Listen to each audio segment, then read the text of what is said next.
600 feet, and that's where that flow like this is coming out of quite a few places in Harkins. But we're like, and when we got to 75, I am a little behind on the mail here. Lord, this is So for us, did Bill call you from college? No, you're the one who threw me under the bus. No, he was looking for directions.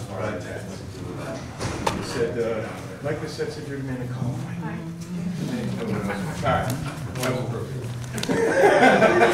At first when he said, well, you want to talk to John. We were like, Just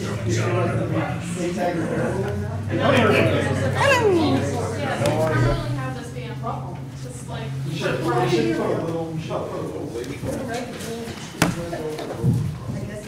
There's a lot we could do with that, Jeff. There's a lot.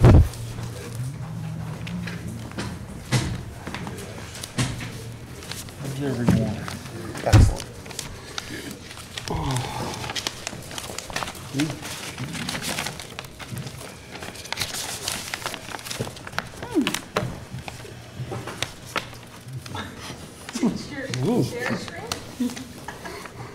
I know I didn't. 4:30? Should we start? Is it okay to start, Beth? Okay. All right. I would like to call to order this meeting of the Finance and Budget Committee with a roll call. Counselor Kelly? Here. Counselor Ensel? Here. Counselor Armstrong? Here. Counselor Dowell? Here. I know Councilor Cretchen's here. I just saw him on He's here. He's absent. He's here. He's here somewhere. Josh is here. He's probably. Okay. Okay, at this part of the meeting, we invite members of the public to come speak to us about anything having to do with finance and budget.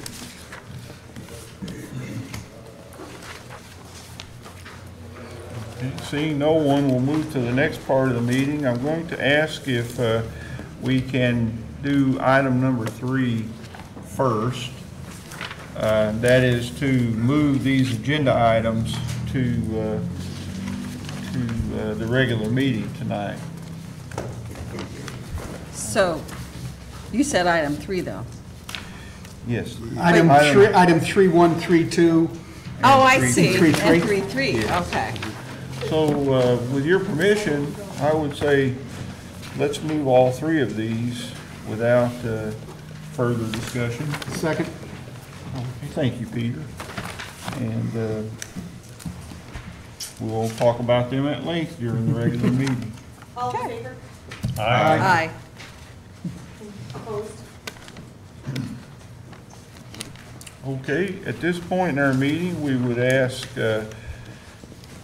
our infrastructure committee leader, Peter Ensel, to continue with the discussion of the infrastructure budget for 2019. Yeah, If and you're ready.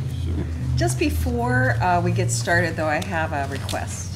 And I made that request to you, Councilor Kelly. If it's okay with you, Councilor Armstrong, I'd like to wait and bring that up during the new business section of our meeting. That's fine.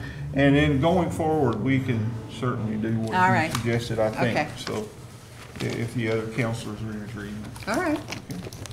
Okay, Pete. Thank you, Mike. As you know, last week we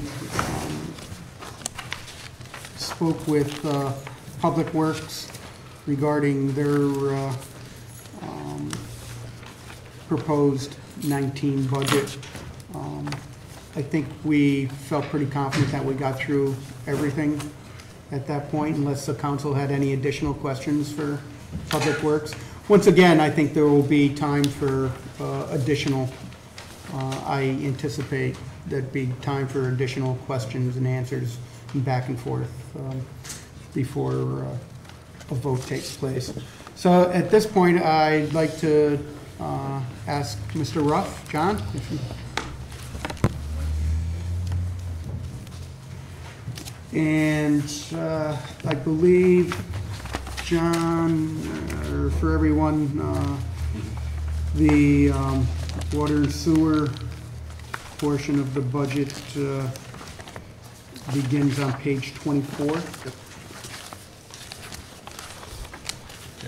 I'll post that on the Okay, thank you, Mike. projector.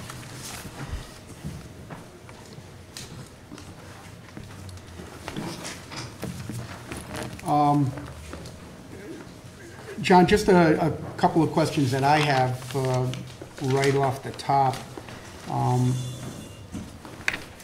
I see right on the top of page 24, home and community service, a reduction of water, I believe it's industrial, percent, and water public 12.9, close to 13%. Okay, so we're in the waterfront here, right? Yeah. Page 24. So, page one.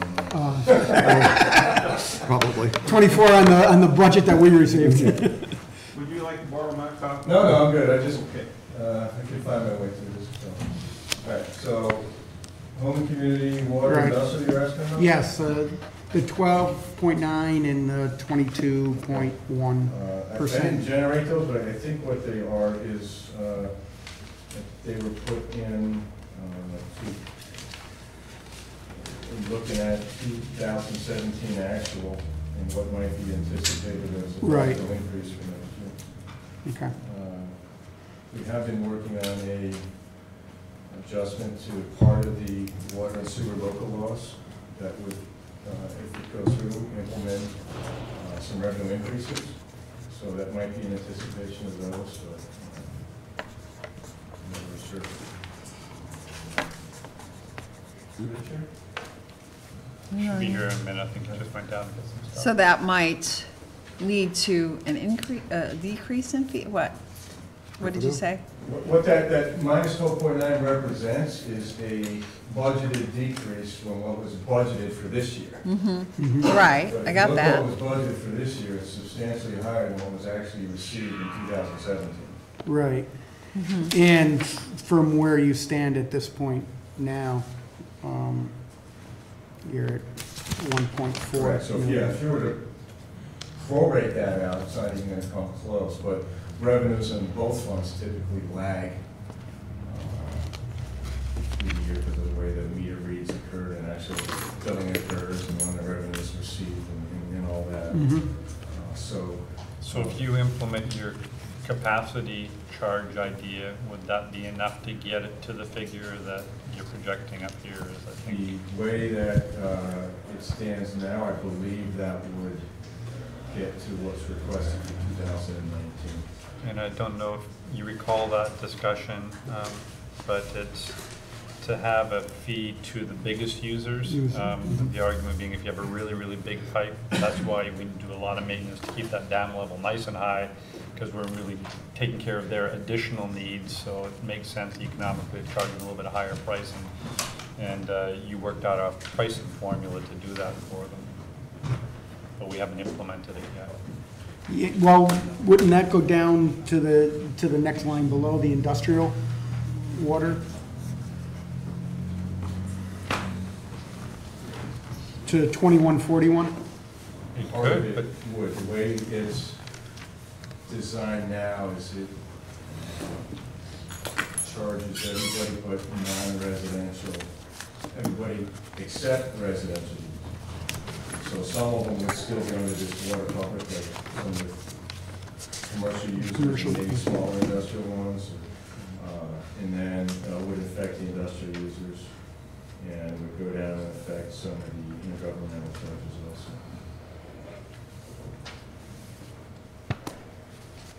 Okay. Anybody have any questions for John? Please pipe in whenever you.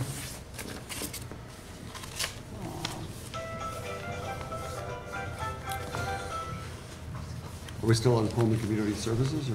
Whatever Okay. you wanted to. On page 24. then. Okay, how about Okay. line 2372, SUNY? Yes. Yeah, that was, What happened there? Minus 43.5.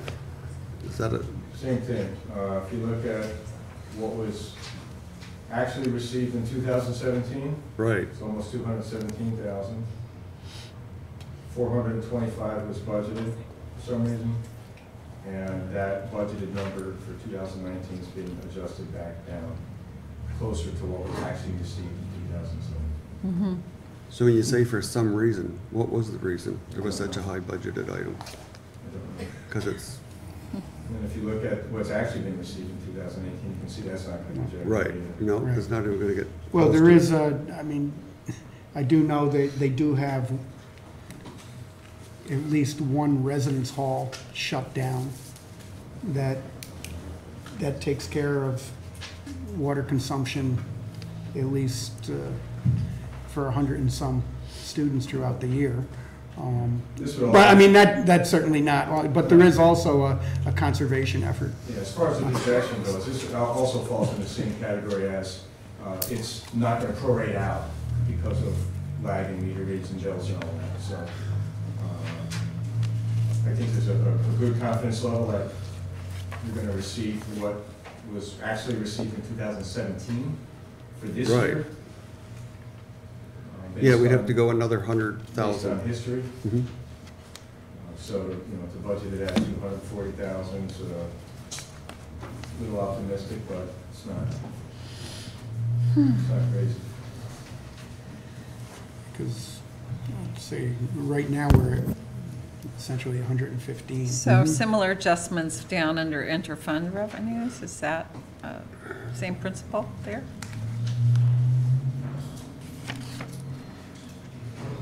Don't know where that's Rich with that number. Which that line Rich is item here is. And, oh, there you go. Water fund, interfund revenues? Yeah, it's what the city uses, all the city users. Okay. So it was budgeted too high in 2018, like the city usage was. I think that was in anticipation of the change in usage.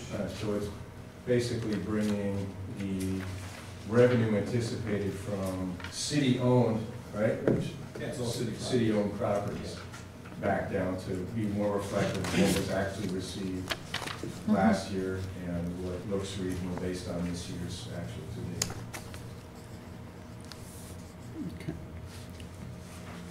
Okay. Any other questions for John on page 24?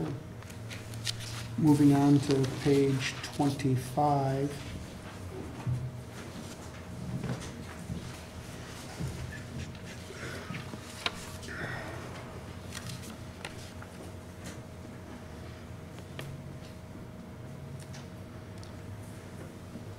Well, we've got What, this the telephone again. telephone, right, the 123, almost Yeah. 124% increase in And, telephone. Yeah. This part of the water funds, water administration, that's actually a public works component of the water fund.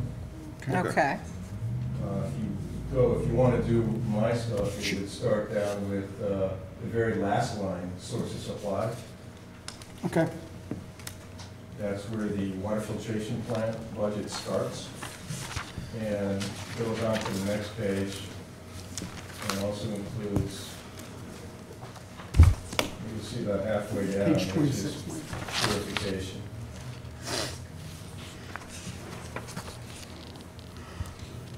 So what I can tell you is that, we can go line by line if you Sure. want, but overall, the water filtration plant budget for 2019 has been decreased by 5.4%. It's a combination of regular payroll and contracted services, and equipment and capital outlay. So, regular pay is down 8.6%. Equipment and capital outlay are held constant, same as last year. And contracted services are actually up $2,800 overall. yeah. So pay, salary, the reduction is just based on retirements and backfilling those positions at different salaries? Or? The way it reconstructed is that the number that was budgeted for this year was a little conservative. So it was money that we did not need to spend, so we would pull all of that out of the regular pay line item budget.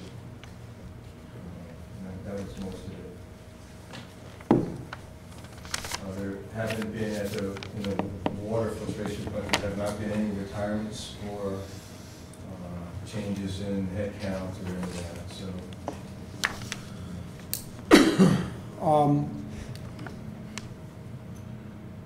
So overtime pay, your projection for 18 is what your actual, essentially what you're at, so you don't anticipate additional overtime for the 2018? That number, I think the system put in, but based on what we've experienced today, that would expect us to be exceeding the 14,000 budget. Unless Bill, something. Well, if they take less comp time, we'll have more overtime, and that can be happening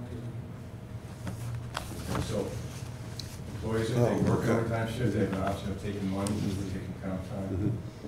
Historically, they've taken more comp time than overtime. Now, I mean, if they do take the comp time, does that still, down the road, impact any That can't overtime? No, it can't cause any overtime. Any comp time used involve overtime. Time, okay. Oh.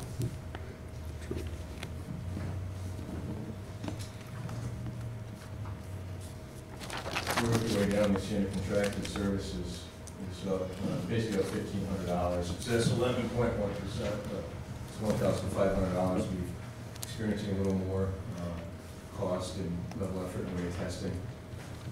So put some extra money, or put $1,500 really back in there from what had been budgeted, not last year, but 2017 and prior. If you look at the actual 2017, contracted services was a little over $20,000. Only budgeted $13,500 this year, and already at about $16,000 for this year. Some of that might be encumbered money though, so I'll just bump that up a tad to 15,000. Okay, you're at 16 because we have 14,386. Okay, the report I've got is no more recent, 15,701. See how quickly numbers change. I assume that the data reports printed, Rich, will give the actual totals up to that date. Pardon me? If they have a report that's dated 2 weeks ago, the actual spent to date might be different than a report that's absolutely. prepared. Yeah. The one I sent you yesterday, was as of yesterday? Yeah. So I'm looking at yours as of August 31st. So we'll get 2 weeks more of charges. Yeah, so, Okay. unless they pay the bill. If I run it today, it'll be different than what I sent you yesterday because it was. So then what you're gonna have for 2018 is still going to be above what you're requesting, or what's being requested for 2019? Because if you're at 16 something now, and you still have a couple of months left. We may end up at 17 or 18, in the context of the entire budget, leaving that at 15, I'm fine with Okay. that. If we run into an issue, we'll try to work with some other line items, then how that's playing out, and if that doesn't work, then we'll have to come back and ask for additional appropriation. But I don't see it necessary at this point. Compared to 17, it was 20,000. Yeah. So it's projected to be down a little bit.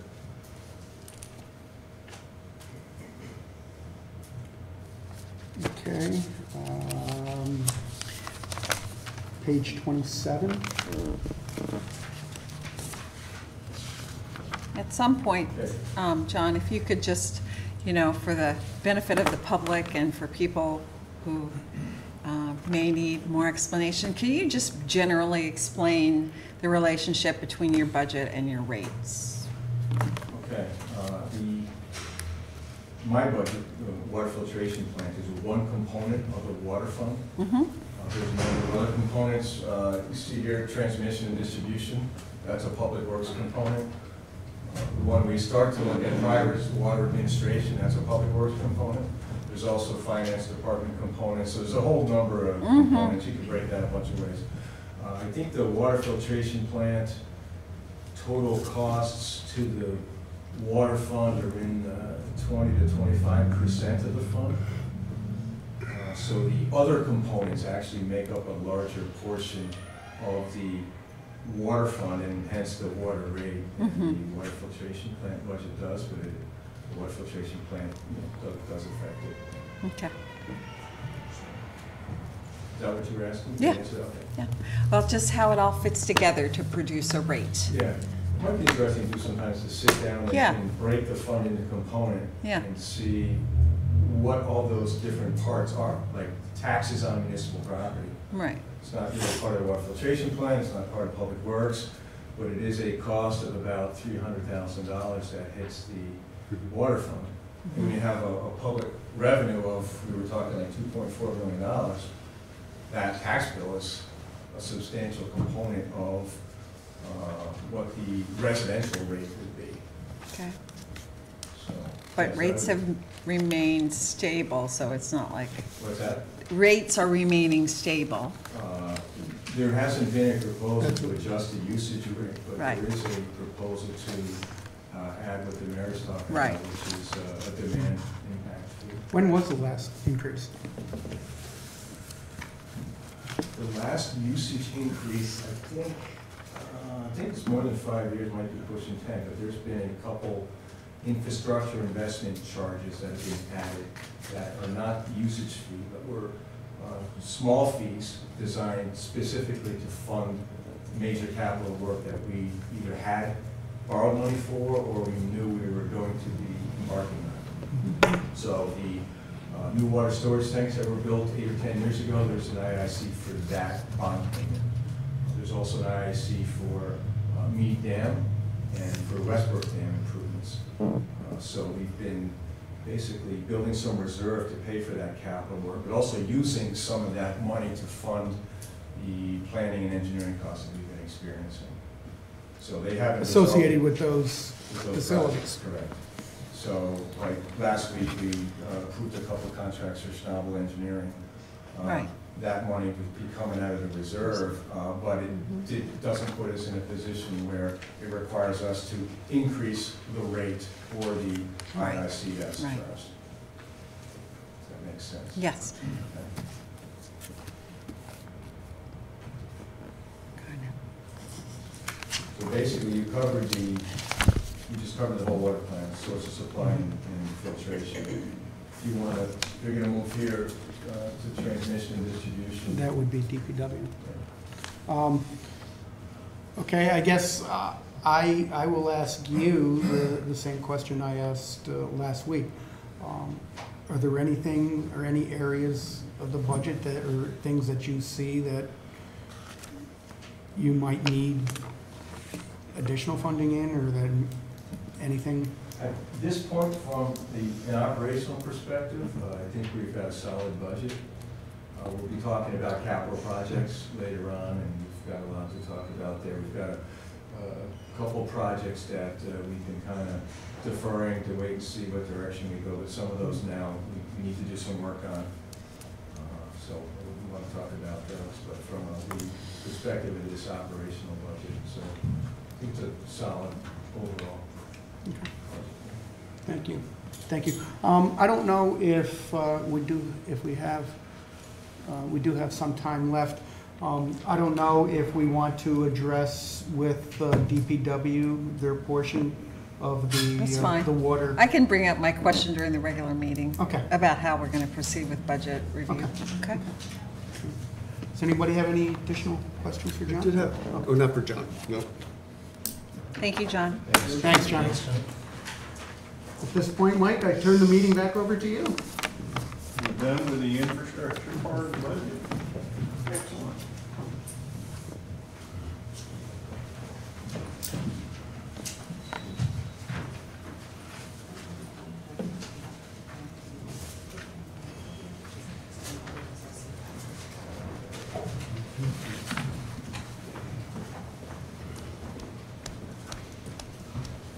Maybe with the time remaining, Mr. Marks, if you wouldn't mind asking a couple of specific questions I have.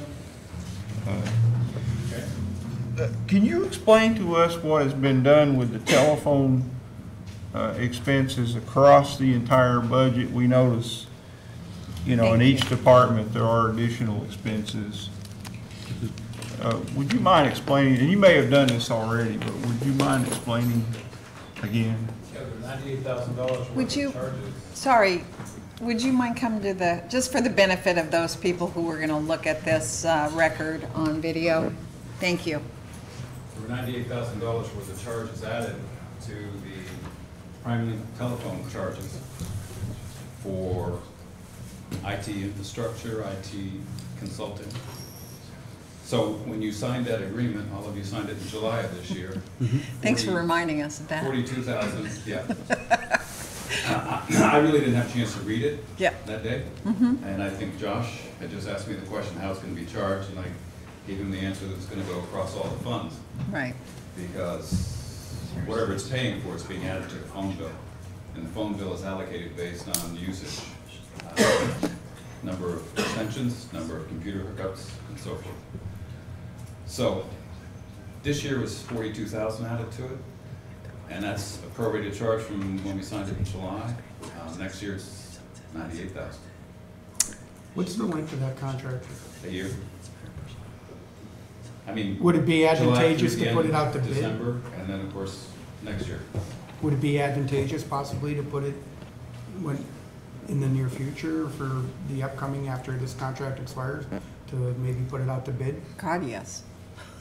I'll answer that question. I don't know, I didn't have anything to do with actually putting it together or what it's for. I think it was providing us with some service based on us losing our IT director, is what I was told. Right.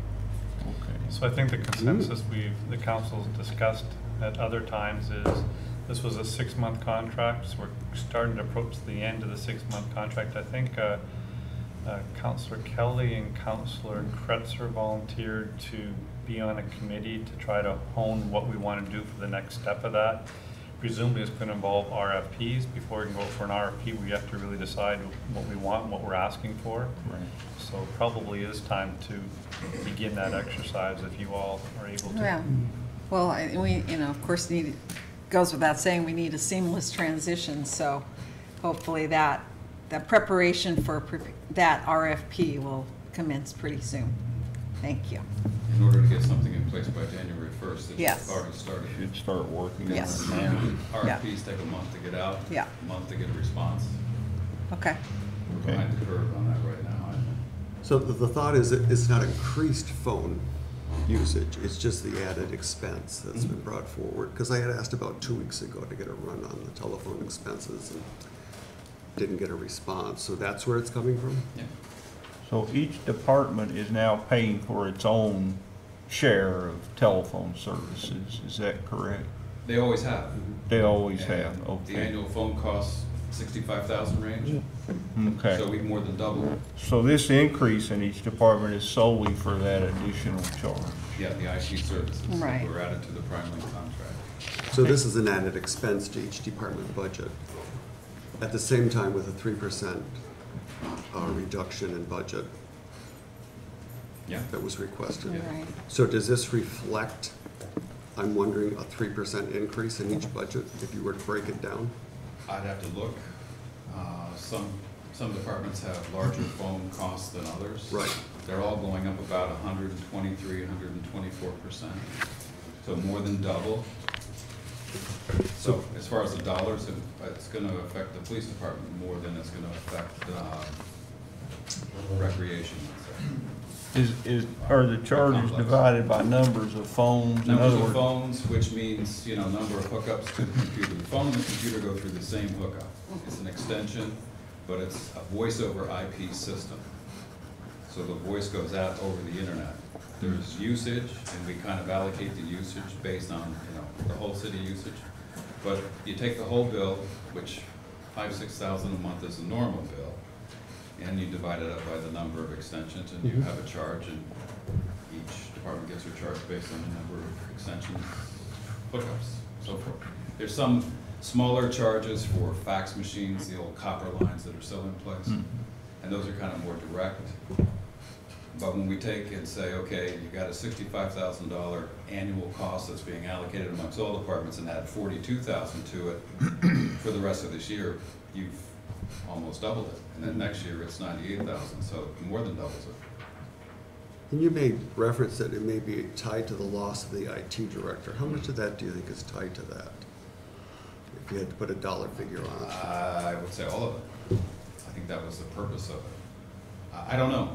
You guys signed the agreement. What was Right. it for?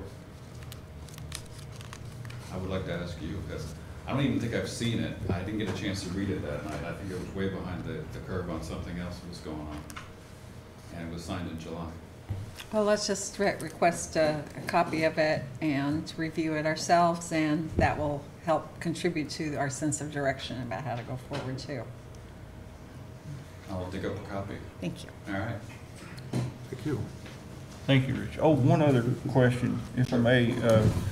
We have some departments listed in our budget that are now effectively no longer with us, and they have zeros all the way across. Is it possible to remove those, or must they remain there for some reason? I always suppress zero balance accounts.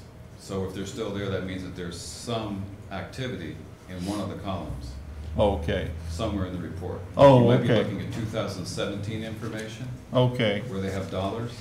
yeah, And it's a great comparison because you see 0 and 18, you see what we've saved, because we, that's what we right, spent in right. 17. So at some point, those will drop off, Probably Next next year's budget, Next year. because okay, If their they're last totally 0 activity and is 18, 2017. And they're gonna be 0 and 19, they won't be there, because we always suppress zero balance accounts. And along that line, we're entering our second year of the assessment contract, is that correct? And according to the contract, we're gonna go 50 cents more per parcel with the county. In the event, number of parcels are increased or decreased, second year in terms of their agreement, if they have to hire extra people, et cetera, et cetera. Are we gonna incur that extra cost? I think if you look at the budget, we were charged $105,000 for this year, we're being charged $119,000 for next year. Okay, so It's already there, the So that's- increase is already there. okay. So that's where that increase is coming from, 50 cents per parcel. I believe so. That's the budgeted figure I was given from the assessor's office at the county. Okay. So it's up about 15,000. So did they justify the increase? Did I they? didn't see the details of it. But I'm just wondering if the contract was based on those agreements. If there's a decrease, if they had to hire additional people, and they're billing us as such. And it also goes into the third year of the contract. Did they present to us the difference, You why know it's more getting about it than I do charged? because you have a copy of the contract and I don't. Okay, it's So just I that, don't know. I mean, that was the agreement. If it happened, it would happen, but I'm wondering if it has happened to make it happen. All right, All I so, can tell you is there's 105,000 charged this year Right? and 119 next year. Okay, so $14,000. So I gotta, once again, get a look at that and see why we went up. is it, procedurally allowed to request a representation from the county office to come and explain? Fair enough. Yeah, I think that is warranted. Yeah. I thought that someone else had discussed that contract and set it all up. So.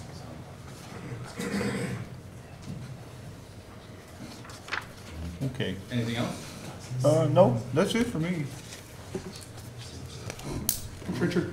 Yep. Wait, Rich, you said the telephone bills, or essentially telephone bills have gone up 42,000, correct? For this year, a $42,000 additional charge was added in July to run through the end of the year. They go $5,000 to $6,000 a month, so the normal charges are about $65,000 a year. So we added 42,000, 41,284, whatever it is, from July 15th or 16th through the end of this year.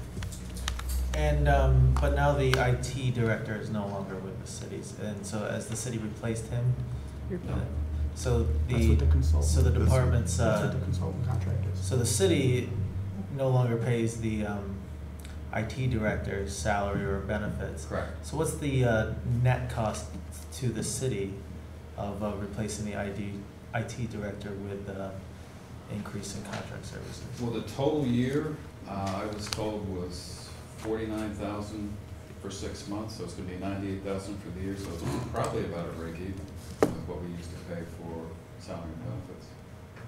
Maybe a little less, but I have to get you the total on that. based on the actual cost for retirement and healthcare and so forth.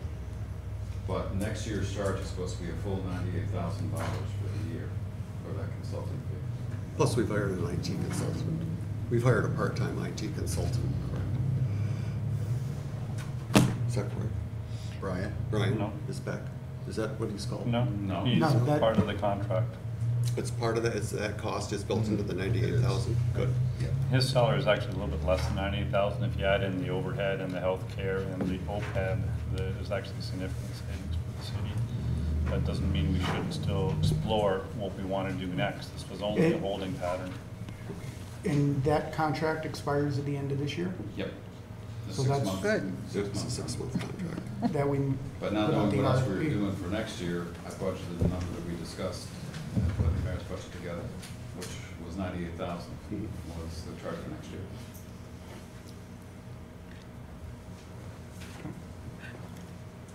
You know, I'm just trying to work out whether or not we could make adjustments based on, if we were to be able to contract with somebody else beginning January 1st, whether those figures, those savings hopefully, could be figured into the budget. Well, if we won't get a charge on the phone bill, those are gonna go down. Right. You know, we won't have that monthly charge for that consulting fee. Do we have a term contract for our phone service person? It's not a hard and fast contract that lasts a certain term, you know, I think it's like a 30-day cancellation. So, the voice over IP agreement is continuing.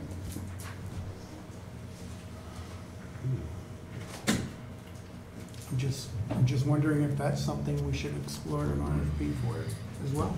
Certainly. Should. Yep, the whole enchilada. I think we need to really decide how we want to configure the network, what services we want, knowing now that the departments actually pay for the IT services that they demand, how many nodes they want, what sort of nodes, what sort of protections we need, and then we put it out there and see what kind of price we get. Just whip Those that up situations, for us, guys, Competition okay? is good. And there's going to be at least 3 companies bidding, apparently. Oh, Already 3 are interested. okay. Thanks, Richard. Anything else? No, Thank you very much. Thank you very much.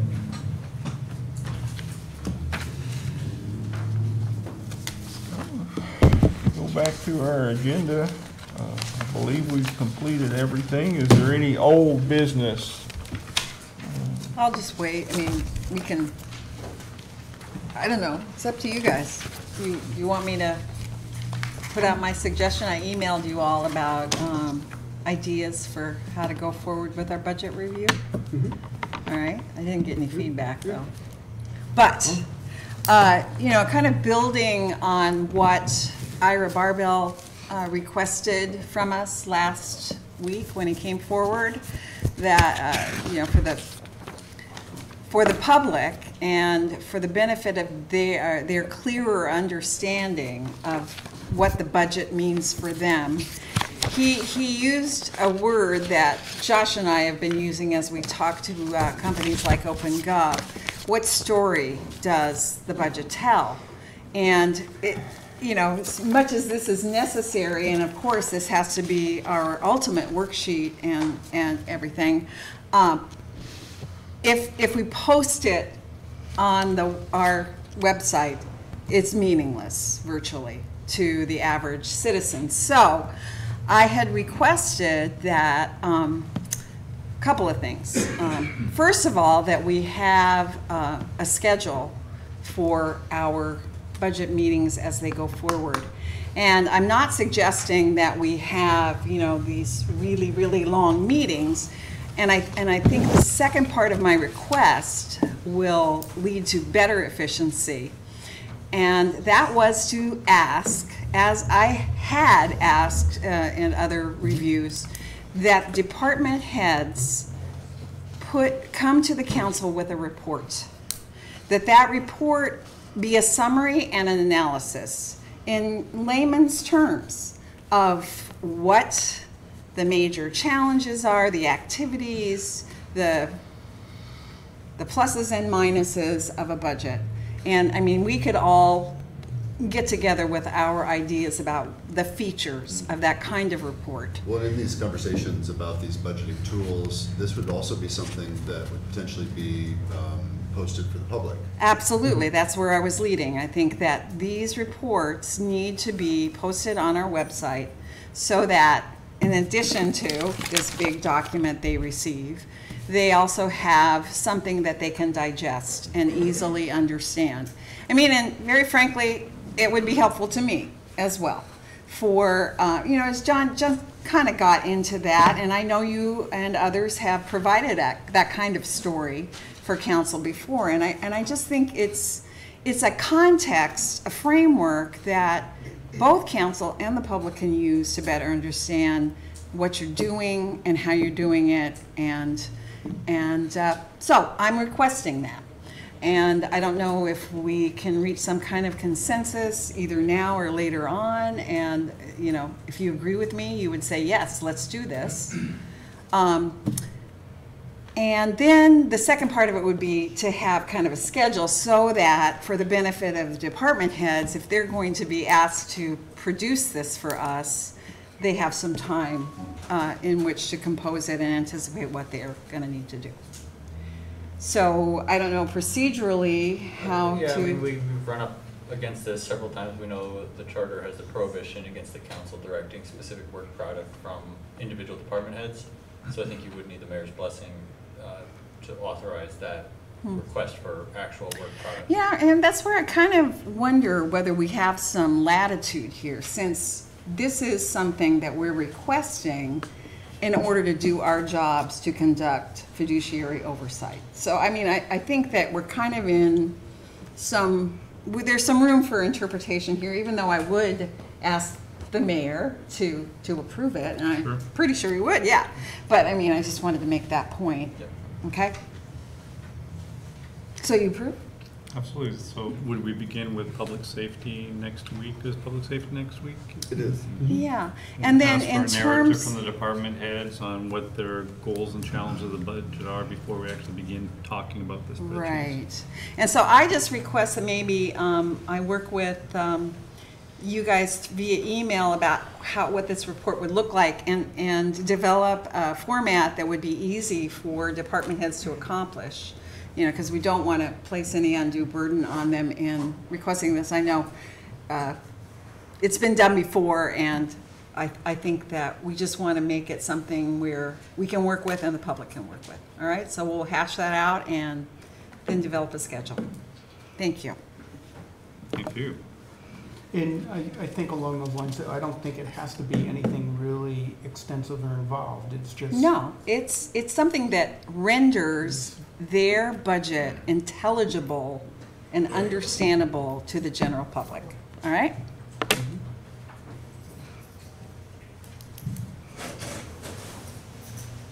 Okay, that's all for me.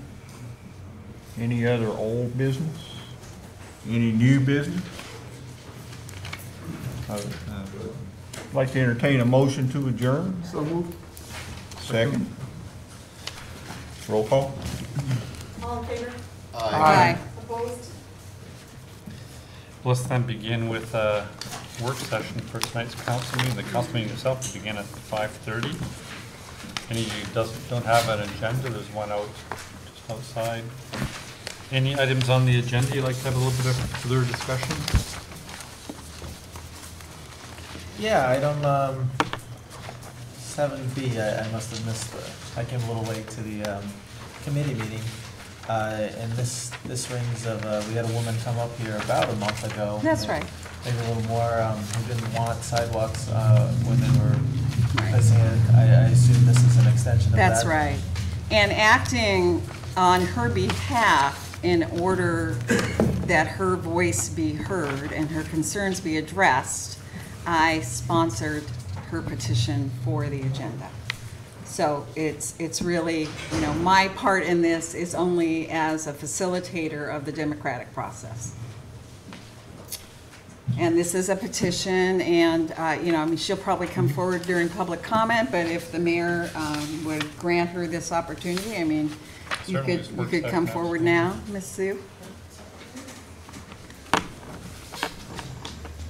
Councilor Armstrong, what's your personal opinion? I don't favor this. And I you know, after Ms. Thu has a chance to express her reasons, I would be willing to share those with you. I did come forward to this body in May of this year, but what I realized at that point was that I really didn't have enough information to really understand because of the lack of public meetings and whatever. But I do want to thank Sylvia Parrott, who works in the city clerk's office, who handled my FOIA requests to get me information. And I also met with Dean Schneller a week or so ago to, again, understand what the process is and what the regulations are. So I'm just going to read the petition that I asked a few of my neighbors to sign, and as a resident of West Shore subdivision, I was asking to grandfather the existing 4-foot sidewalks on the east side of Main Road and to pause the construction of the sidewalks on the west side of Main Road for 5 years. This was something that I was recommended by Dean, so this is why I went forward with the request like this. As you know, the above reference issue was previously discussed with this body on May 31st. I have written this letter and submitted a petition signed by homeowners of West Shore subdivision to grandfather the 4-foot wide sidewalks on the east side of Main Road and to pause the construction of new sidewalks on the west side of Main Road. As you know, a major water line and road replacement project was approved by this body, and there were no public meetings held regarding the project. Because no information was provided to the residents, I have filed multiple Freedom of Information requests and found out a lot of information. I have talked to residents of West Shore subdivision as well as the local engineer that is doing some of the inspections out there right now, Aaron Ovius, and his engineering firm are doing inspections on this project. The original project was placed on to go forward all from Kansas all the way to New York Road, and that went out to bid in August 2017. And the bids came back higher than anticipated. The project was subsequently scaled back to end at Dakota Road. This project installed critically needed new water lines, a complete road reconstruction, curb replacement, and as I found out, as well as newly installed 5-foot wide sidewalks on both sides of Main Road. I am here to request that the Common Council vote to pause the installation of sidewalks on the west side of Main Road and grandfather the ADA compliant sidewalks that were installed by some of the homeowners out there as part of their construction. As you know, this, the referenced article that I referenced has been on the books, the city code requirements, since April 22nd, 1982. This subdivision was approved, and many phases have been approved. And the section that I quote, that was quoted here in the petition, which you all got a copy of, was there since 1982. When I built in 2010, none of this was required by the planning board when I got approval. And I even just got approval, the new sidewalk, I just got approval last year for a lot that's right next to me. And again, sidewalks were not part of the planning board review, or were not part of my site plan, and were not part of my building permit requirement. So the east side of Main Road in West Shore subdivision has an ADA compliant 4-foot wide sidewalks that were recently installed at the expense of the homeowners. The city of Plattsburgh, in accordance with the Main Road engineering plans, plan to unnecessarily replace the existing 4-foot sidewalks with 5-foot sidewalks. Not pursuing this 5-foot sidewalk upgrade will create great savings to the city and us as taxpayers. It is the understanding that the contractor is repairing all the sites where they have had to cut across the existing sidewalk on the east side of the road, and they will be installing one continuous sidewalk on the east side of Main Road as part of their construction bid. The 5-year pause on installing new sidewalks on the west side of the road could give the residents of West Shore subdivision and the city time to determine if there is any evidence that the west side of Main Road needs to have sidewalks as required by the safety and convenience of the public as referenced in the city code. I listed just a few reasons, and a lot of these I already told this body before, but I didn't put it in writing. I apologize before because as a county resident for 26 years, I thought if I came and talked to this body that there would be a little bit more in the minutes about what I talked about besides Mrs. Stu doesn't want sidewalks on her side of the street. And so that was one of the main emphasis of putting this in writing and bringing it forward so that people have the information. Grandfathering the existing sidewalks except for the repairs that are needed and not installing 5-foot wide sidewalks, I was going to save hundreds of thousands of dollars. It was very difficult to try to figure it out by the way it went out to bid, but we asked one of the local contractors and they said roughly $40 a linear foot for sidewalks. And we're talking, you know, probably around, when this went out in the paper, it said 3,750 linear feet of road. That was all the way to New York Road. So, and then it was quoted by cubic yard of concrete. So that's the cost of the concrete, but you still got to figure all the material and taking it out and then putting it back. By not pursuing this unnecessary construction at this time, could potentially allow the city to finish the water line project and road reconstruction project, which is now only going to go to Dakota because of when it went out for bid, it was more than what I think our bond was projected. West Shore Subdivision Phase 1 was approved in 2009 with conditions and covenants, with at that point no mentions of sidewalks required, and currently it would be a great hardship for owners who have not been here in the winter time to have to keep the sidewalk clear. Now we have the new ordinance in place that got approved last January, requiring it and putting that responsibility onto the homeowner, so I just wanted to mention that. The mailboxes and the street lights right now on Main Road are all on the east side, so there'll be adequate light and accessibility to the residents. There are 2 undeveloped lots on the west side of Main Road, and giving a pause in this construction or not doing it at all is going to allow those other 2 lots to be built out. There's also quite a few of the driveways going in on the west side of Main Road. There's quite a bit of slope to those driveways, so putting a 5-foot wide sidewalk into driveways that are already constructed is, I think, going to be very difficult. And I was the president of Lake Country Village for 6 years, and there has always been parking issues in Lake Country Village for people that can't get their cars off the sidewalk because of the limited space when it was the base. And when I went to Lake Country Village, when I was there was a study for parking that was done, and there are many residences on Main Road that don't even have the limited space to even park the cars.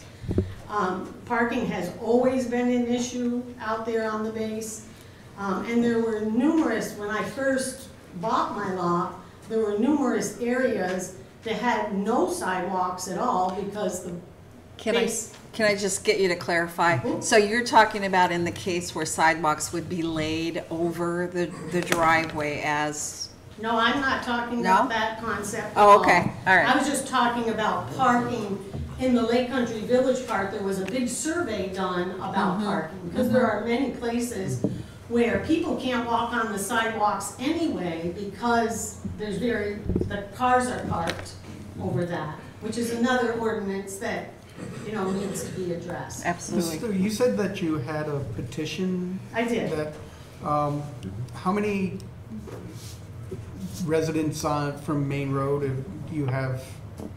There are 8 people that signed this petition, and to be really honest with you, I went to people, and there were people that had a lot of questions. So I was spending a half hour to an hour trying to explain things to people, and I didn't figure that was really my point, because a lot of the residents out there have a lot of questions about this road construction, and we've had no meetings to try to talk to people about. I mean, they had questions like, how come we haven't had a meeting? How long is this going to take? I mean, a lot of questions that to be honest, I can't answer. And I have tried to ask as many questions as I can to be as knowledgeable as I can, but you can't really ask the contractor some of these questions. Like, I know for a fact they've been finding out a lot of things that they didn't know was under the road, cement abutments and infrastructure that was in really bad shape, but I don't know what that is going to mean for the project as a whole. So I take responsibility for not having convened a meeting. However, I do want to clarify that I did try to make sure that there would be communication between what I heard was the clerk of the works, who is actually running this project, and correspondence between that person and Main Road residents. I should have known whether or not that was being fulfilled, and I do want to apologize. Yeah, I mean, I do go to Florida in the winter, but all of my mail and everything has been forwarded down there, and I have not been aware of any meetings so when I filed the FOIA request, I filed for what the bids were, the maps, all of that information to try to learn a little bit more about it.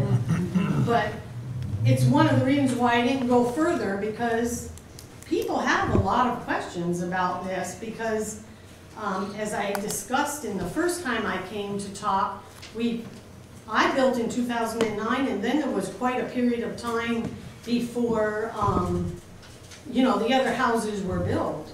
And then there was some discrepancies between the contractors and the building codes officers and all of that. And I really don't want to get into any of that. Do we know the time frame of when they are anticipating putting the sidewalks in, if this?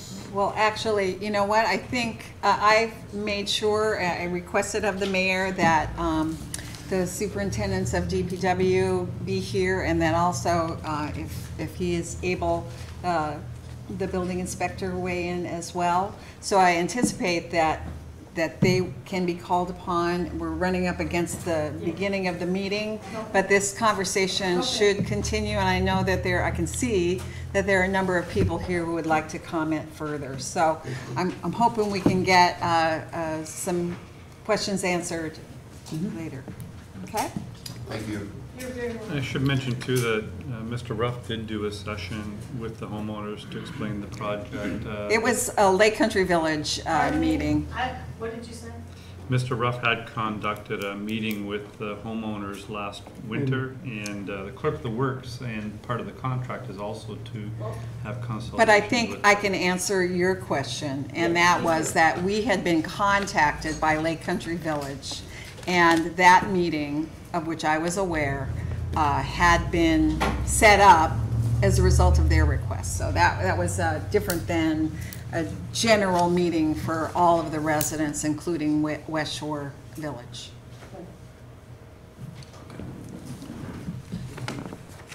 Okay. This is concluded. Any other items that you'd like to have a 1 minute of additional conversation before we begin the meeting?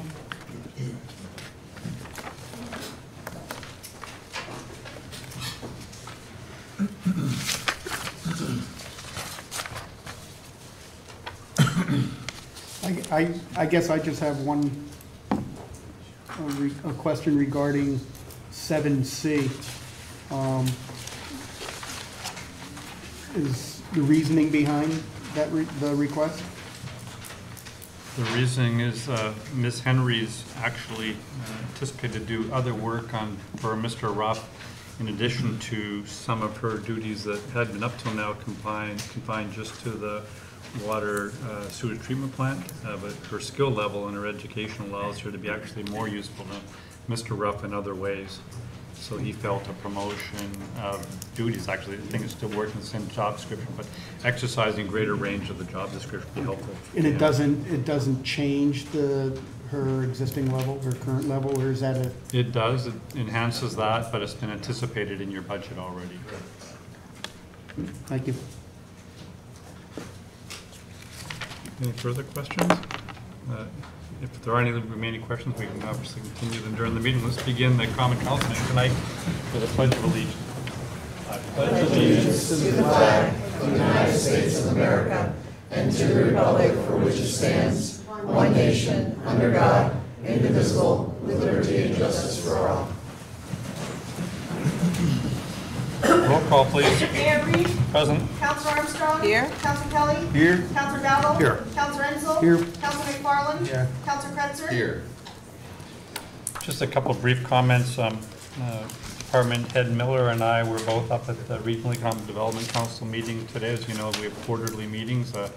There are a few projects related to enhancing and adding to our downtown revitalization initiative that we're hopeful for, and we'll keep you posted on how they develop. But I believe they're being very favorably received. They're mostly in improving the aesthetics and odor control and site control, sound control of the water treatment plant or sewer treatment plant. As you know, Mr. Ruff's spending an awful lot of time doing engineering there and also for the quality of the water up at the dams and some analysis there too. So we'll keep you posted. And it was a great pleasure for me to visit an adult healthcare facility yesterday. Elizabeth was there. Boy, by the way, you're looking very lonely at your table there without Joe over there.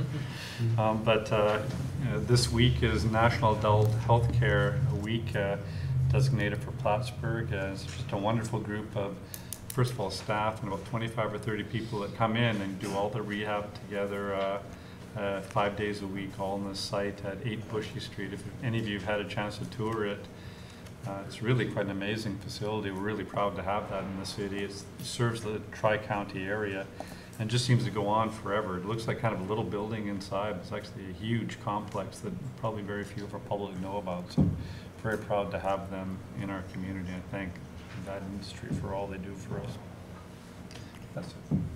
Resolved that the minutes of the regular meeting of the Common Council held on September 13th, 2018 are approved and placed on file among the public records of the City Clerk's office. Moved by Councilor Kretzer, second by Councilor Dowdle. Discussion? All in favor? Aye. Opposed? Resolved that the payrolls of the various departments of the City of Plattsburgh for the week ending September 19th, 2018 in the amount of $103,084.90 are authorized and allowed, and the mayor and the city clerk are hereby empowered and directed to sign warrants drawn on the city chamberlain for the payment thereof. Moved by Councilor Kelly and second by Councilor Dowdle. Discussion? All in favor? Aye. Opposed? Passed. You all have reports. I think some of them went out electronically. Let me explain. Ms. Carlin and I kind of gave away our budget as part of the budget cutting effort, and so we're being very, very conscious of printing expenses. So if you are able to access these electronically, we also anticipate that we can put them up on the screen for documents we need to look at. Of course, for the members of the public and the council, we always have an agenda available to you on your way in, but we thought that by sending you out electronic copies of the various documents might allow us to economize a little bit in printing costs. That's a little bit of changes from before. I'd also like to ask for any additional committee reports. Let's begin with Governance Strategy and City Operations. Councilor Kretzer. I don't have any updates at the moment, Councilor Armstrong. Want to just talk a little bit about the Open Gov? We had Councilor Armstrong and I a few days ago, along with Eva Schweber, our planner. From Community Development. We had a teleconference with a company called OpenGov that we've had conferences with before in regards to strategic planning and budgeting software. And transparency. And transparency software that could help make the budgeting process potentially easier for department heads, easier to digest not only for the council, but also with transparency modules for the public to be able to see real-time budgeting as it's happening, as things are changing, as it goes from day to day, to really be able to show what it is that's happening as far as finances in the city of Plattsburgh. So we have a subsequent meeting. We had some questions. They need some time to answer them. It almost seems as if some of the questions that we had and functions that we were looking for that they didn't have the last time, it almost seems like their developers got to work and they kind of put things together for us and are kind of trying to make this something that could work for us. So if there could be a significant savings that could offset the cost, then it could be something that could really help us. Yeah, and it's important to note that I think the mayor pointed out that probably our next meeting with them should include the people, Chamberlain Marks, and perhaps one of his staff, because there's a likelihood that there might be a certain amount of input that would be generated from that office. So. And to give you an idea of some of the utility we can gain from that, it even came up in your earlier discussion. If you're looking at line item, how much does it cost? Well, the actual line item for just the salary costs one thing, but somewhere else in the budget is the healthcare costs for that individual and the FICA costs, and not even incorporating that budget is the other post-employment benefits, the retirement, healthcare, etc. This has the capacity of putting all those costs right there in the department, so we can really understand the ramifications of some of the things that you discussed. Right, so it consolidates that data. In a different way, same data, but presented differently in a more meaningful way, I think. So they're gathering answers to some of our questions, and we'll schedule another meeting. Thank you. Infrastructure, Councilor Ansel?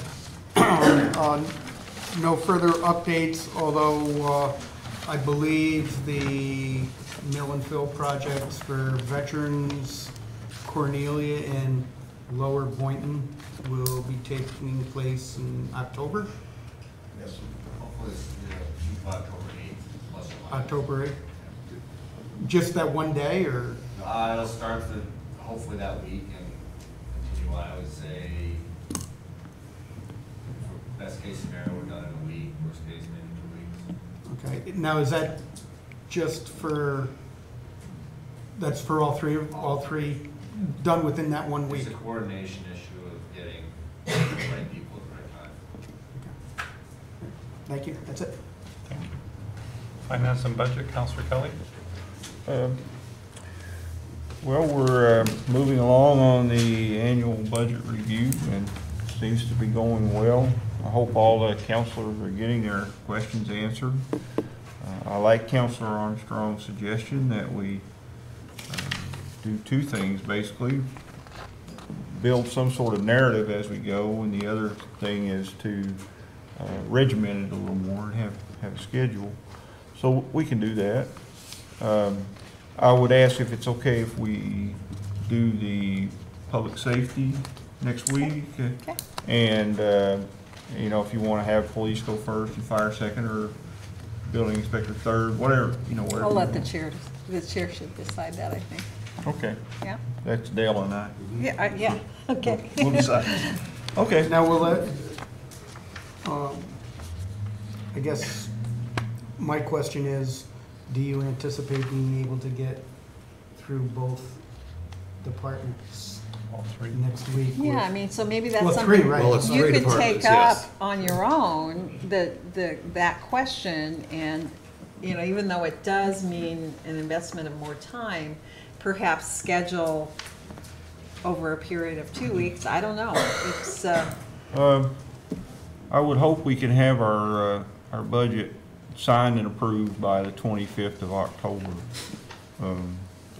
And that leaves us 4 weeks. Yeah, 4 weeks. so then the scheduling should take into account what departments remain and how much time is going to be necessary for them to deliver their reports to us. Well, after public safety, the only, functional group that's left is yours, so. Yeah. How many departments is that? Well, we've got the clerk, we've got Community development. community development, which is huge, and rec within that, so, Mayor's budget.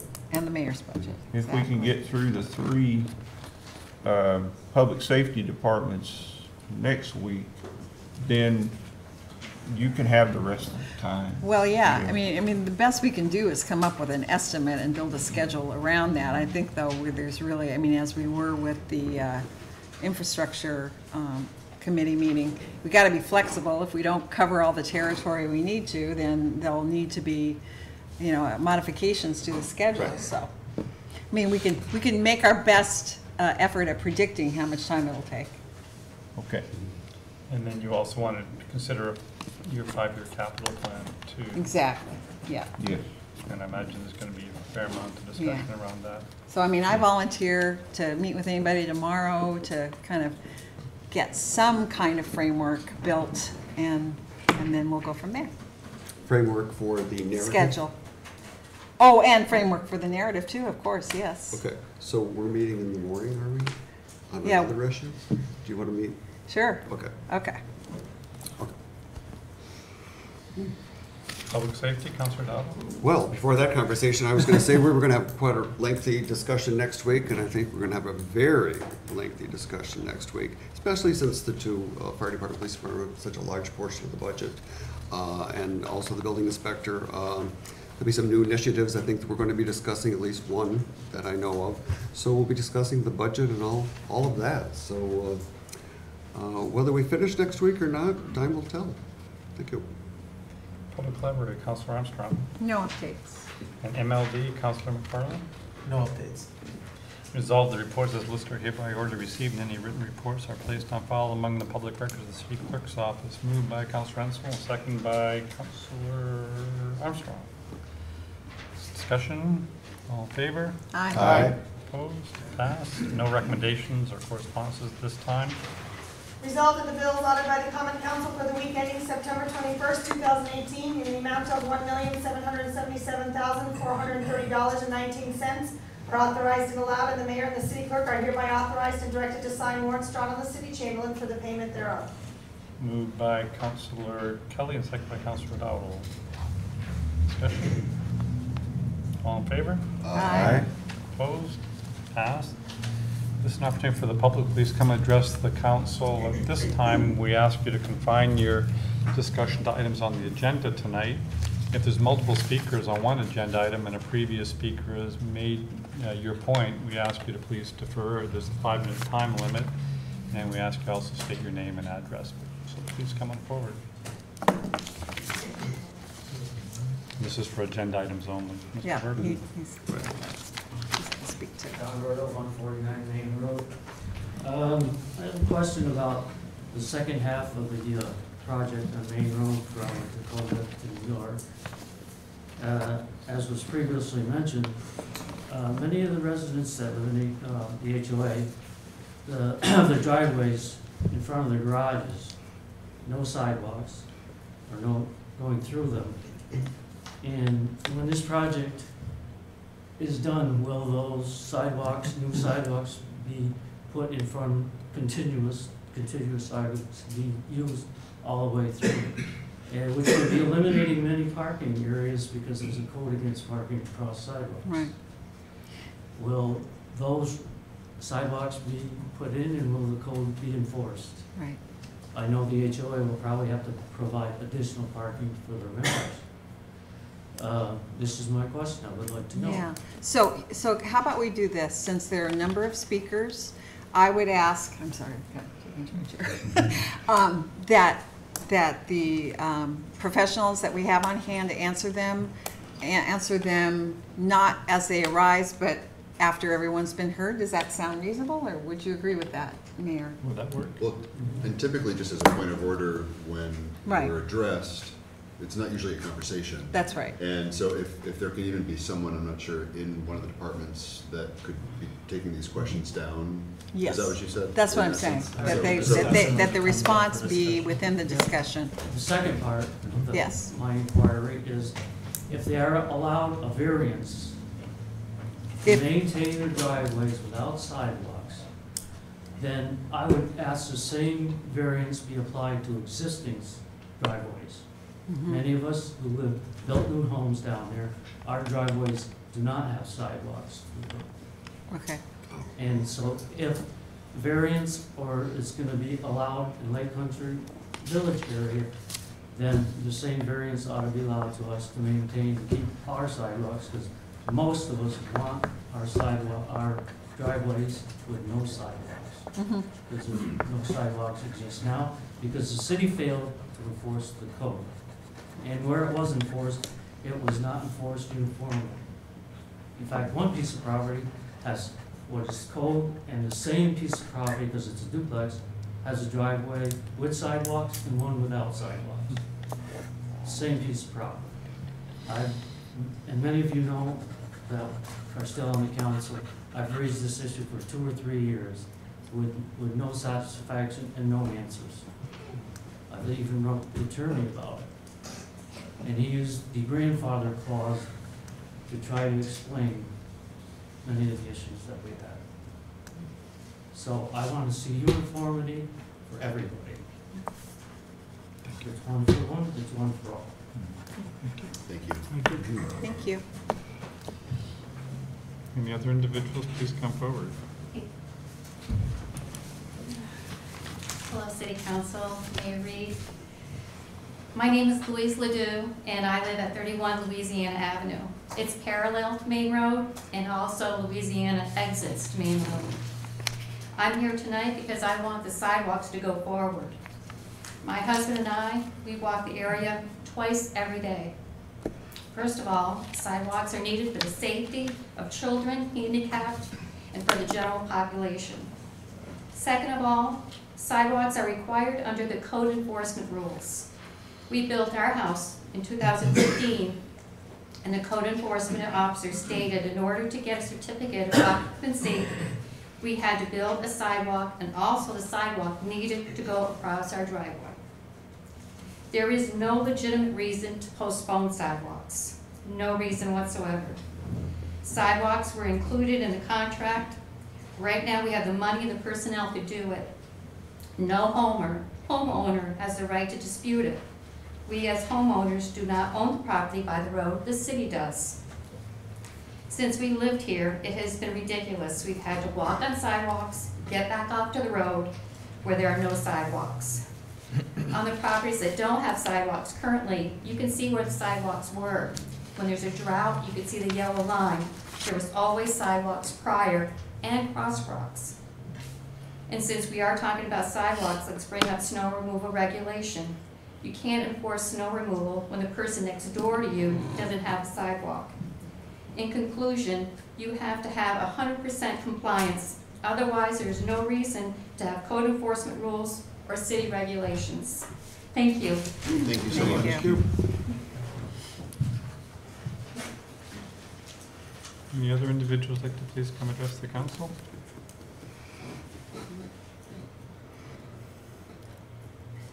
Seeing none, let's continue then, please. Thank you. Resolved in accordance with the request, therefore the common council approves Stop Domestic Violence BHSN to hang a display on the railings located around McDonough Monument for the month of October for Domestic Violence Awareness Month. Stop Domestic Violence BHSN will be responsible for installing and removing the display, all debris, and understand that the city is not responsible for any loss or damage. Moved by Councilor Kelly and second by Councilor Armstrong. Discussion?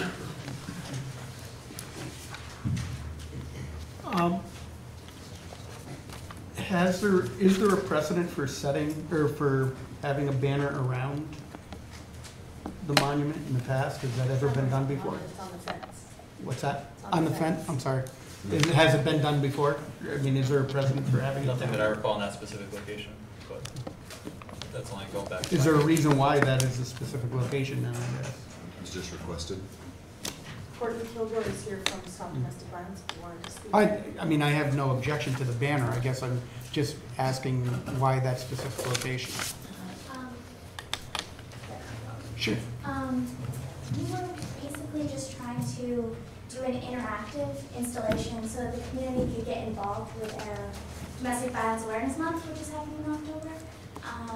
We try to do it at Trinity Park, but the fence around there is specifically only allowed for the VA. So there wasn't really another location where we could really get as much exposure as we could. We are working with SUNY Plattsburgh as well on campus. So they're going to kind of mimic what we're doing downtown, or what we're hoping to do. So we're just trying to find a localized to as many people as possible. That's it. Thank you. Thanks. And I believe SUNY Plattsburgh has hung a banner right in front of City Hall before, if I recall, too. A similar sort of thing. Any further discussion? Roll call? Counselor Armstrong? Yes. Counselor Kelly? Yes. Counselor Dowdle? Yes. Counselor Ensel? Yes. Counselor McFarland? Yes. Counselor Kretzer? Yes. Whereas Section 2. Does anyone want this read in its entirety? I would. Okay.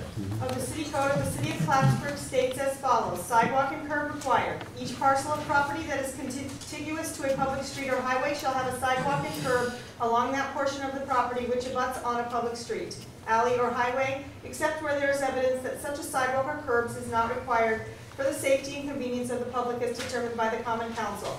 And whereas Councilor Armstrong, acting solely on behalf of a constituent residing in her ward, has forwarded a request for a council resolution to not install new sidewalks on the west side of Main Road for at least 5 years, and to not replace, modify, or expand the existing 4-inch sidewalks located on the east side of Main Road. Now therefore, it is hereby resolved, in accordance with the request, therefore, that the Common Council has determined that the portion of the current construction project which is limited to the installation of sidewalks on the west side of Main Road be discontinued, as that sidewalk to be installed on the west side of Main Road will not be necessary for the safety and convenience of the public.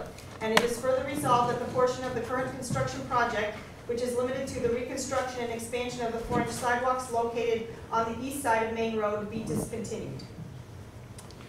Moved by Councilor Kretzer, second by Councilor Dowdle, and I'm pretty sure we meant 4 feet. 4 foot. Width.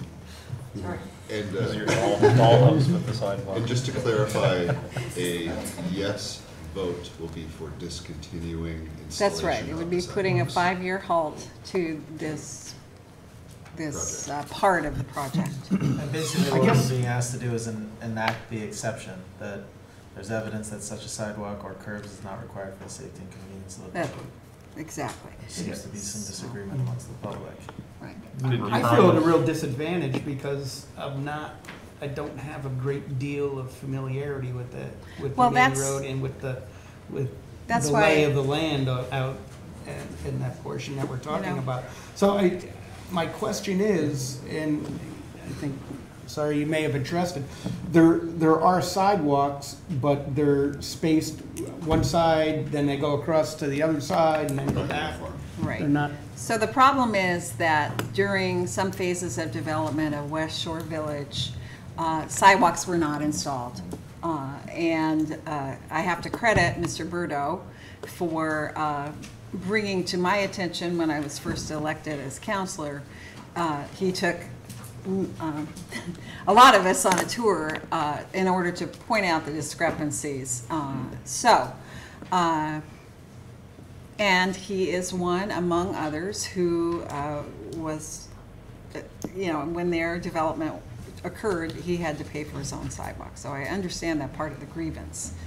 But I invited Mr. Brody and Bissett to come to talk about the process that went into determining the installation of these sidewalks. I met with him in meaning to have that long sought after gathering with the West Shore Village people who hadn't been included in prior talks, and I consulted with him, and then this petition came forward, and so I figured, well, all of these questions will be answered tonight, and so therefore Mr. Bissett or Brody, if you would please explain why the 5-foot wide sidewalks is part of this project. And also, if I might add, Yes. just if you're also able to answer any of the questions or concerns that were brought up. That's by right. any of the residents And if you would please come during to the their podium questions. so that the public I think that Joe will be viewing probably online can see. also Trey? Okay. To clarify, Public Works didn't create this project. It was handed off to us. Okay? Right. To answer the question about 4-foot wide sidewalks, 4-foot wide sidewalks can be ADA compliant if every 200 feet you have a 60-inch by 60-inch turnaround for wheelchairs. A standard sidewalk typically is 5-foot wide. The original was a 2001 subdivision. 2001 subdivision showed sidewalks on both sides of the road in the original base survey. It was always there. Like someone referenced earlier, on a dry day, you can see those sidewalks. They are there. So, that's why they were put back in, to the best of our knowledge. Right. I don't determine the code. The code says there's supposed to be sidewalks on both sides, and that's what we're building. That's right. The sidewalks are going very shortly, so a decision needs to be made. Right, so, and you had also pointed out to me that when, you know, in your, in the determination of what a project will be like, you draw upon DOT guidelines, correct? Typically, well, again, Public Works does not design these projects. This was done by a consulting engineer. We don't have an engineering department anymore. This is done by a consultant. And this project was designed around DOT specs. Right. They use standard, or they call boilerplate details for designing sidewalks, crosswalks, the road surface itself, curb, all the components of a construction project. And 5-foot wide, if you go a 5-foot wide sidewalk, you don't need that 60-inch by 60-inch turnaround for a wheelchair. Right. Are there 60-inch by 60-inch turnarounds on the west side of the main road? No, there is not. There are every manner of sidewalk out there, everything from about a 2.5 footer up to a 8 footer. You know, that's what you have out there. Does that section of road lend itself to having 5-foot wide sidewalk? Absolutely. There's plenty of real estate there to do it. I know it's not very popular, but if you're gonna ask my opinion, yes, it will fit there. Okay. As far as the north end, I think that Mr. Berto was talking about, that again, that's to be determined. Someone, you know, professional engineer is gonna figure that out. He's correct. Some of those places do not lend themselves to having sidewalk in front of them because it limits the parking. That's a decision we'll have to be made down the road. Yeah. Well, I remember we kind of had that question, anticipation of what would happen at the north end. Yeah. And then my question was, you know, I mean, as Ms. Ledoux pointed out, we've got pedestrian safety and pedestrian access to consider. And so the question will arise, which one does the city have the responsibility to protect? An access to, you know, parking, or an access for the greater good for pedestrian access and safety. So that will come about, you know, and Mr. Berto did ask that if any variances were granted, I believe, if I'd just like to clarify, that that they be uniformly applied and not just kind of randomly as a case by case, on a case by case basis. I'm not sure how that is determined, but I think it's a legitimate point. So. I also want to clarify too, the clerk of the works on the site is, his responsibility is not to go around door to door and knock on and inform people of every little detail of the project. He is out there for the city's interest to make sure that the project is being installed correctly. Right. And we currently employ 2 people out there. We have a full-time clerk and a full-time what I call pipe foreman. And it's very critical what's going in the ground. It's not been an easy job. Well, I understand And that. the contractor is solely responsible for informing the people if we're going by your house, making sure you're aware of when they're going to be tearing up the driveway and allowing you to get in and out. Yeah. Going out onto the job site during the construction period is not the time to answer these I questions. didn't mean to suggest that I thought that that would be a role that person played. I just simply, and there's probably miscommunication between myself and you guys, that there would be some kind of notification as to the parameter and schedule that would go out. I believed I asked for, is there going to be some kind of mailing regarding that? So They went door to door whenever they turned off water. They notify the people if they're gonna interrupt their driveway, they make sure they notify them as they go. They also went door to door when the project started and handed out flyers. So that's probably along the lines of what I was asking. Okay. But as far as a complete review of the scope, again, that's something that this was handed off to us. And, you know, maybe at some time it should have been addressed, but prior to us getting it, but, you know, we were said, here's your job, build it. I don't. Are there I'm not any- trying to put any responsibility extra on you there. Are there sidewalks already in front of any homes on the east side? Oh, there's sidewalks all over the place. All manner of sidewalk out there. Yes, on the east side. You the should take a homeowners- little look. And It's a quite lot of them interesting. are not right. Right. Can I ask too, on the east side where the homeowners paid to have them installed, did they pay full price or half price? Just, and are those sidewalks coming out? Or are they being There are modified? complete new sidewalks on both sides of the road for the whole length of the project. That's what's on the drawing, that's what's being constructed. Right. So the ones they paid to put in are coming out? That would be correct, sir. So was there a reimbursement for that? I mean, those sidewalks? There should be. Well, I'll tell you, it's going to be kind of dicey if we just allow interjections into the conversation here. There's a public comment period, and this is not public comment period. And I'll just ask one other thing that I heard mentioned, the slope. So the driveway, and then it will level for the sidewalk, continue to slope? That was taken into consideration during the design portion.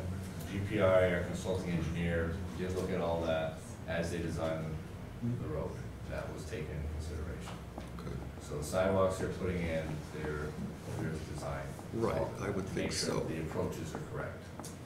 Okay. There's actually there were a couple, in fact, that we felt were a little too steep that we had them Shallow them changed. out.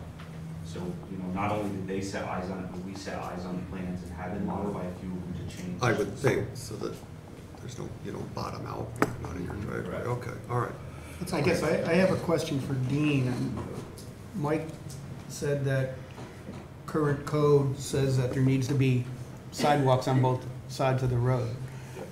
With this project, are we, does the city have any liability issues if we do not put the sidewalks on both sides of the road based upon this project and in current code? Generally, the city would be immune from a design. If there was some kind of incident, someone was hurt and sued the city and tried to allege that the design of the sidewalk was wrong, there's governmental immunity for that type of action. If there was a tripping hazard, conversely, if there was a tripping hazard or some kind of defect in the construction of the sidewalk, then that, and the city was on notice of that, written notice, then that could potentially create liability. Okay, but there would be no liability as far as not being up to code? The code? With sidewalks on both sides. But I guess my question is, if we, as a body, support this, that we don't have the sidewalks on the other side, and God forbid, something happens where someone gets injured, where there is no sidewalk, or God forbid, hit by a car or something like that, that we are liable. Because this is the rule. Every property that's contiguous to a public street requires sidewalks unless an exception applies. So the rule is designed to have every street, every property owner having sidewalks that's abutting a street. If you had a scenario where we arbitrarily did not include sidewalks along a specific section of properties, you could have a scenario where a kid was forced to cross a road, someone that had required ADA accessibility was forced to cross a road. So yeah, you could have that type of situation. The analogy I used, because the code itself is pretty clear to read, it says every property requires a sidewalk. The example I would use would be if there was an exceptionally high topographic feature that just engineering-wise would not make sense, then that could be a scenario. Or you had a property that abuts a public road, but it's a dead-end road servicing one single property. There's no practical reason for the public to be walking down that road. That could be a scenario where you would waive it. But this is an exception for a reason. Thank you. And these sidewalks are gonna be put in not at each individual's homeowner's expense, but the city. Yeah, it's included in the total project price.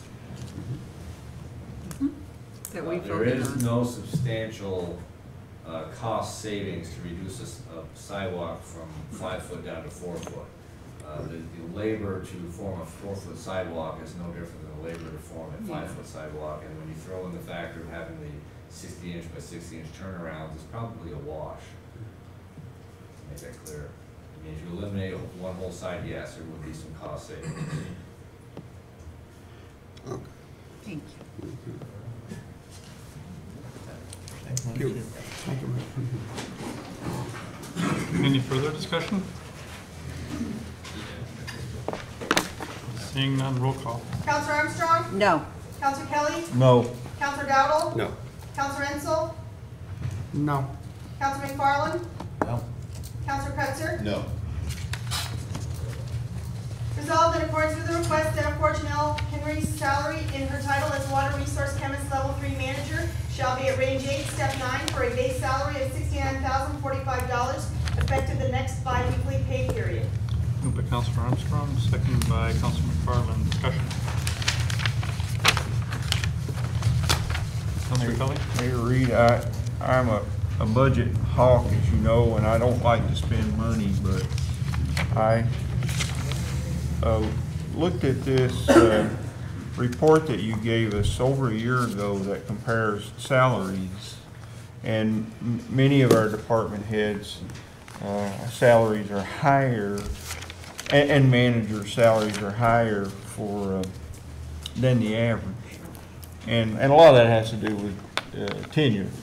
So, you know, it's difficult to compare apples to apples. But in this particular case, in that chart, this particular position, we were actually paying below average for it. So I felt good that the taxpayers of our city would feel okay with this increase, that it would be a good thing. I'm happy about this. Any further discussion? Seeing none, roll call. Counselor Armstrong? Yes. Counselor Kelly? Yes. Counselor Dowdle? Yes. Counselor Ensel? Yes. Counselor McFarland? Yes. Counselor Cretzer? Yes. No proper requests at this time. Are there any resolutions for initial consideration?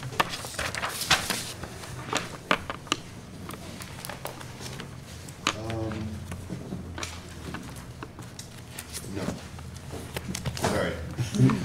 Any new business or additional council reports? Councilor Armstrong? I would just like to say that I was delighted to have been invited to Stafford Middle School to speak to the Voyagers about the survey that we're conducting, and gave them some background, provided an opportunity for them to see how the process worked out with a young man coming to the council and having an idea, and then us kind of allowing his questions to spur us to this consideration of a straw ban. So I had fun.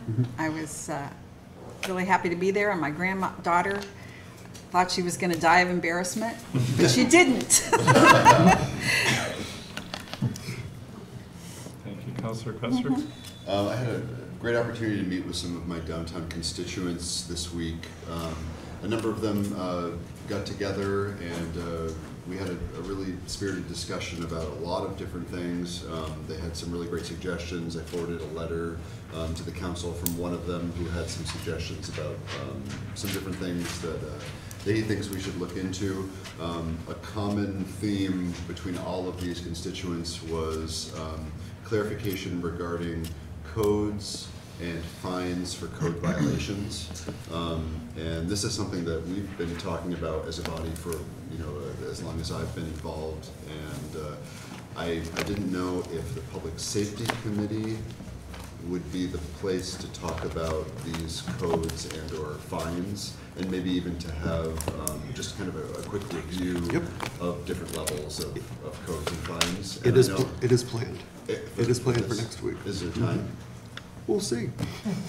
Okay, so, and if There not, will then- be somewhere. Sorry, but Yeah, but we'll- budget doesn't stop the world from Right. spinning. No, time. But, so I guess in preparation, that's next week? Yes. And Joe, is it possible to kind of get is there like a Reader's Digest version of fines, I guess, applicable to codes in your office? Yeah, I'll try. Well, wouldn't it also vary on offenses too? First offense, second offense, or? Yes. So just, for us to be able to kind of review and see what's currently on the books, and to at least start the dialogue. So I'd appreciate that, thank you. And there is one development on that. As you know, we've been trying to rework the parking enforcement officer and assistant positions. The parking enforcement officer is now allowed to take care of some of the minor code violations relating to sidewalks and garbage and discarded mattresses and that sort of stuff. We have got final approval, and we've just posted that position for the officer on the police Facebook page, is it? So if you know of somebody who maybe is young and looking for a career with the city, or maybe is retired and would like to come and work with the city, we really want to have just the right person. Obviously, they're going to be working on code and parking enforcement, but we know a lot of people can be asking them questions about the city, and sometimes giving out enforcement actions is a sensitive subject. We really want to find just the person with the right kind of personality for that. So if you know of anybody, we'd love to have them come and join the city in what we think is a really essential position for quality of life in our city. Can you hold off till January 1st? You think Did you have that, Mike? I'd like to support the mayor's point of view here. Richards, we had a discussion last week with the council, remember? Yes, I could never forget. There are three things that I want to jump my budget up a little bit, because I'm having a lot of problems on the side of the road. Take a look at these. By the way, these are all different photos here, not the same photo. See, there's mattresses, and there's tires, and look at this, it's been there for 6 months. Holy Side of the road. This was up the other day. This was out the other day. And poster on all this stuff. It's free. That's very generous. Free to whom is the question, right? Television set, $27 for TV. Yeah, So, yeah. that's one of our budget discussions. And I think Mr. Brody had mentioned that he took all these photos in a matter of 23 minutes, so. Hey, wait. Thank you, Mr. Brody. Is that? Any other additional council reports? At this time, I'd like to invite the public up to offer any remaining comments of any issues of mutual concern, agenda items or not. Oh, Yeah, I'd like to readdress that issue. I understand that the city owns X number of feet from the center of the road. Is that correct? Is that correct? Yes. The roads? Yes, roads have different regulations. Right. Right. So if this project, the second half of this project goes forward, then the city will own most of the driveways over on Main Road, several of them go through there. So I would like to see the project be uniform. If you're going, the city owns the property, the plans call for sidewalks. And it should be up to Lake Country Village to provide parking for their members. If they lose their parking spots in front of the garage, then they do. Just like I would lose my driveway, the way I want it, the way it is.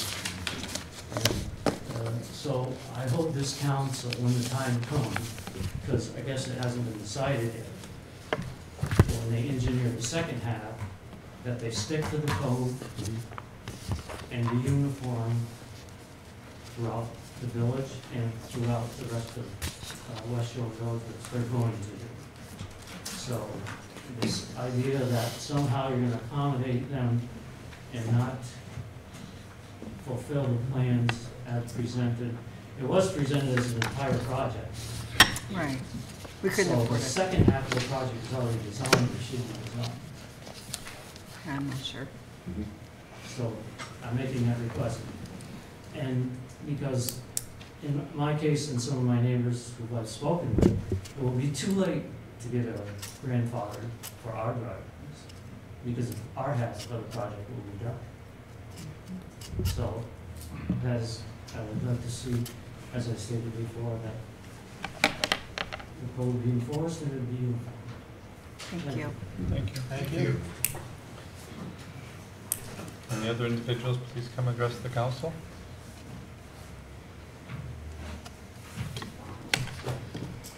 Seeing none, do I have a motion to adjourn? So move.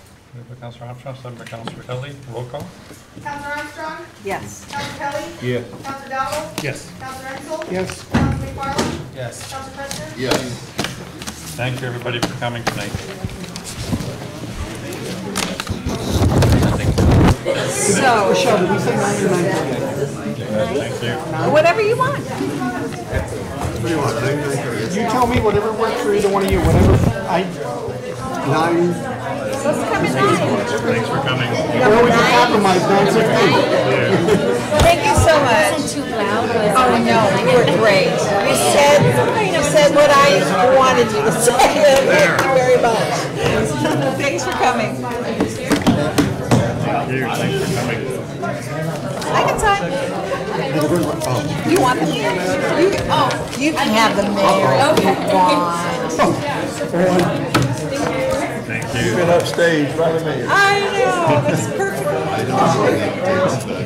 I expected there to be As soon as I check out some of these plans, many more people here. as soon as I check out some of these plans. I love signs. Me too. Can't have a city without them. That's right.